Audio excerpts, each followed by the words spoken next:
Yeah, on to the next. Looking back at, at the Michigan game, I thought it was kind of to build on the Maryland game. A game in which defensively we accomplished the things we wanted to. I thought that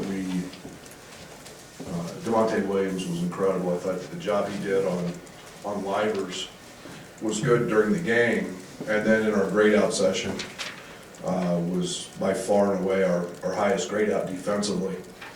I thought the three guards all took turns with Xavier Simpson. Did a great job with rear view closeouts, as we call them, chasing over the top of ball screens, which you have to do with him. And then was very pleased with our dominance on the glass.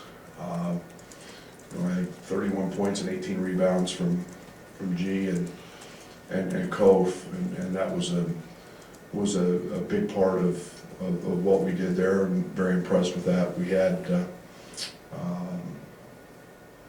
we got the looks we wanted, and it was all in all it was a good night, and now it's on to the next. And you get a very good Old Dominion team that is an NCAA tournament team last year. 8 of their top 10 guys were part of that. It's an experienced team. They're elite defensively. They're one of the top teams in the country in steals. They have extremely active hands. They're very athletic. They're a hard team to score against. And so we know we've got our work cut out for them. They're very good. Rebounding team, both ends of the court. Like they're top 5 in the country defensive rebounding, so that'll challenge our offensive rebounding numbers, and something we've got to be very good at. But they played their best game of late, in my opinion, in terms of the films I've watched. Really taking BCU, who's been ranked most of the year, down to the wire. So a lot of different actions, a lot of different sets. Xavier Green's a very, very good player. Got a tremendous mid-range game. He's got great range when he doesn't always have to deck it. But and then Malik Curry does a good job of running the show for him. So he's a 2-to-1 assist to turnover guy, and he's their engine. So we knew when we scheduled this Jeff does an unbelievable job. He's been there a long time, and this is another game that keeps helping prepare you as you move forward. Brad, you mentioned defense. What's different about your approach to defense this year, and how does it differ from your teams at Oklahoma State and Stephen F. Austin? Well, you'll remember at Oklahoma State, we started 0-6 in league play, and we made a change that was basically backing off a step, allowing people to catch. At SFA, we had an elite on-ball defender. We were a team that took a ton of charges. We were a team that was undersized, and even at Oklahoma State, we were a team that played a little more the last 2/3 of the year like we did now. Again, we keep tweaking it. One of the things that we did a lot of analytics this summer with Sweet 16 teams, with teams in our conference, from a rebounding perspective, from free throw percentage perspective, from minutes played with your best players. We dove into a lot of that, and I think one of the things that I was very concerned about were the free throw numbers, and how do we eliminate those so we can keep guys on the floor, maybe a little more. Keep guys, continue to get to the foul line, because we've emphasized that a lot. And so, I think we've just been a little more, I don't want to say passive, that's not the right word to use defensively, but we've just backed it up a step, and then it's helped us, obviously with Kofi's presence at the rim has changed things. So, that was another reason that we felt like we needed to make a change. SFA, I didn't have anybody over 6'6" or 6'7". Obviously having 7 foot 300 is got to do things a little different, so you've got to adapt.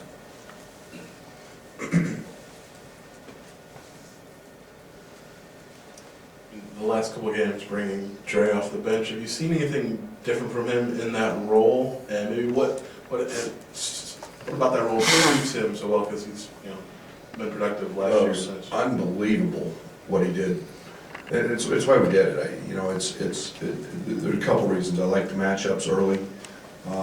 With DeMonte. I think DeMonte's one of the elite defenders that I've coached, and he's continuing to prove that. Slides Io back a little bit instead of taking Io on small forwards. But more importantly, it's what Dre brings. And I think he was 4 or 5 in the first half.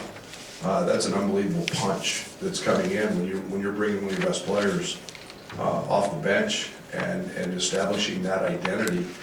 And it's a very mature way of thinking for him. And he knows, in the Maryland game, the ball's in his hands.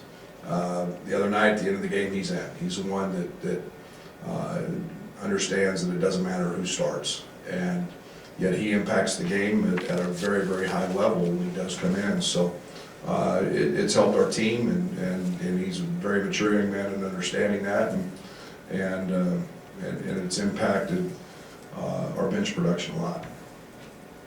Understanding that you just answered the question about how the defense has changed, I wonder if your staff changes had any effect on your analytic approach or coaching day in, day out? The analytics, no.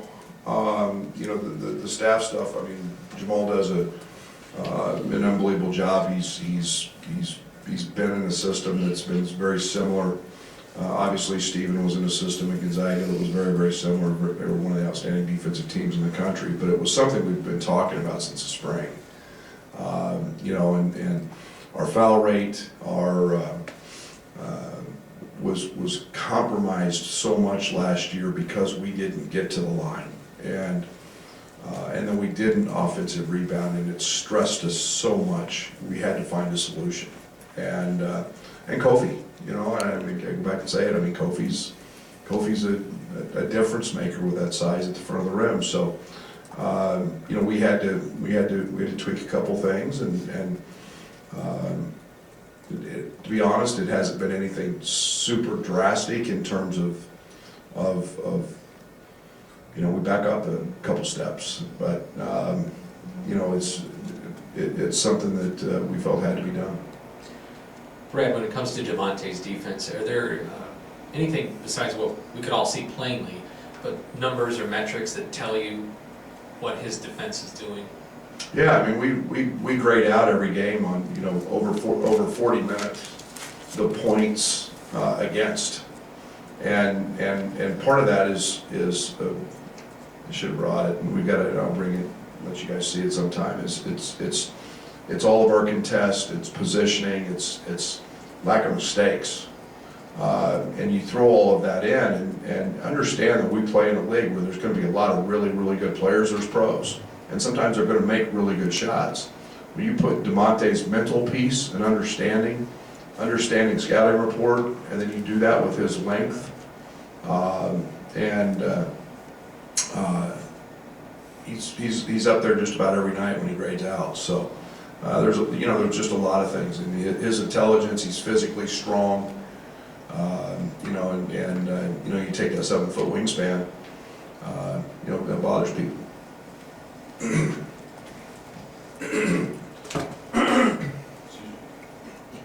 guys led for a lot of minutes the last 2 games despite only shooting 16% from 3. How have you assessed the looks you've gotten there? Is there anything you can do to improve that, or just making shots?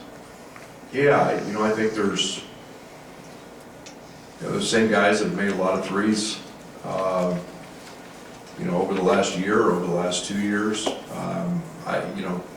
Again, and I think that's what we're trying to always become, is that team that can survive when you don't have it. And that Trent got a couple of really good looks. I think that we're not taking as many in transition which has been something that may make that fluctuate a little bit. But I also think that in the Michigan game, they're one of the top teams in the country in not giving up attempts and not giving up makes, because they don't help much. They stay pretty tight, and we knew that that was going to come in, and that was going to be a game that was going to be dictated by the two. But you know, again, and I'm okay with it. We're going to be we're a good shooting team. You know, Allen got a couple good looks, and in the Maryland game, he had a good look the other night. He's an elite shooter, and so you know, we're getting the right ones, and I feel good about the ones we're getting, and I I like our balance. We're not taking 25 of them, and we're getting the ball in an area where we're very, very efficient. We're one of the top 2-point field goal percentage efficiency teams in the country, so I like efficiency no matter where it comes from. Brad, you've emphasized getting to the foul line more this year, but you're also fouling less as a result. I mean, your opponent's free throws, attempts, and makes are way less than your attempts and makes. Is that another thing that's attributed to your defense and the personnel that you have on this year's team that attributes to that? Well, we've stressed it very hard since the end of the season, and not only not fouling, but more importantly, getting to the line, and again, it's an aggressiveness. When you get to the foul line, you know, it's one of the things I've always been so impressed with Roy Williams' teams over the course of the years when he was at Kansas and North Carolina. I mean, they get to the foul line at an unbelievable rate. Well, they're aggressive on the offensive end, and that's a statistic that is very hard to overcome sometimes. And you know, when we're getting there and shooting more and making more than our opponents are shooting, that's a good thing. That's an advantage to us, and it shows the connectivity we've had defensively. You know, it doesn't matter what defense you play. Freshmen usually foul, and that was part of our deal last year. But it wasn't always compounded by the fact that we didn't make smart fouls, and it's just become a point of emphasis since the last game last year. We were going to make those changes, and we had to quit doing that. Brad in the back, two-part question. Over the next couple weeks, what are you kind of hoping to see for the last stretch of non-conference before the grind of Big Ten play starts up? And do you guys plan on getting Tevian kind of worked in here over the next couple weeks? Yeah, you know, I think we undid Tevian's leave at a really kind of a tough time as we go into Big Ten play. We've got an opportunity here, and especially next week, to you know, to start letting him earn his minutes with really quality practice time. I think there's a lot of things we've got to continue to clean up. We've got to look at some secondary things defensively. You know, you get out of game prep mode, and you can start working on those things. We've got to continue to work, you know, on the offensive end in terms of you know, what we could possibly see in league play as we move forward. We know some teams double the post. We know some teams don't. We've just got a variety of things that when you don't have game prep that you can actually work on, continue to work on late game stuff, continue to work on, you know, side out of bounds plays when you need a three, or you know, those are the type of things that become very important. And the way we're playing and the way this league is set up, I mean, they're all going to be 2-possession games, so that stuff becomes vital. Brad, with DeMonte's defense, was it a day one thing that you saw when you got here that he had this, or has there been growth in that? And can you kind of take me back to the moment that you realized that he was an elite defender? Well, I think we realized his IQ the first day. I think that's why DeMonte, you know, if you remember, had no summer, no fall camp, nothing. Day one of practice was the day he was cleared, and yet he impacted practice because of his IQ. Then his toughness, and now when you add 2 years of growth and experience, you know, there's not anything that DeMonte hasn't seen in a scouting report. There's nothing he hasn't seen, and now he understands, you know, his role on that end, and you know, so he's diving in. I mean, he made the comment. He goes, well, Shetliver's out, or Liver's out. I mean, he was fired up about that opportunity, and that's the pride that you like to see. And he didn't shut him out, because he's a really good player, but taking on that challenge is pretty special. And now the experience of just being a junior and physically stronger and in great shape, and you know, that's a guy that can guard a lot of different positions in our league. You talk about nameless and faceless with opponents, and now you're not going up against 2 top 5 teams from your league. Is this an identity thing where now can you get the same intensity no matter who you're playing? We're gonna find out, aren't we? You know, it's an important game tomorrow, and it's the next one on the schedule. And you know, we keep challenging these guys. However many times we get to put those uniforms on, it's not very many. For as much work as you put in for 11 months of the year to play 35 games, or however many we get to play this year, and you know, it's the mental preparation, the mental approach, and you know, there was a quote I read a little while back about Michael Jordan, and you know, it was match me. You know, match my preparation, match my attitude, match my effort, because he brought it every single day, and I think match my intensity. And he mentions all those things, and that's what great leaders do, and we're developing that on our team. And again, nameless, faceless. It does not matter who we play, and the things we've done defensively, Derek, are things that have to be carried over. And regardless of whether we shoot 33%, 53%, those are the things that we got to get to. Brad, Kofi issued an apology today for the clearly accidental and unintentional, was it yesterday? Sorry, it was yesterday, but how's he doing? I think that could rattle somebody a little bit. Yeah, I mean, you know, Kofi's an unbelievable human being, and you know, it was just a spontaneous outburst after a really big play in a really big game, and you know, when those things happen, you feel, you know, he's a compassionate kid. He's got a big heart, and you know, he's such a likable kid, and so yeah, I mean, he's been fine, and but he's very sincere in his apology and wanting Lewis to be okay, and it's just an unfortunate situation. I guess maybe back to the three-point shooting. Before the year, there was kind of the idea that it might go down just based on the line moving back, and you know what happened with NIT when they tested it. I mean, do you feel like that's made a difference? Because I think the percent decrease is kind of like in the range that everyone's kind of discussing. It might be.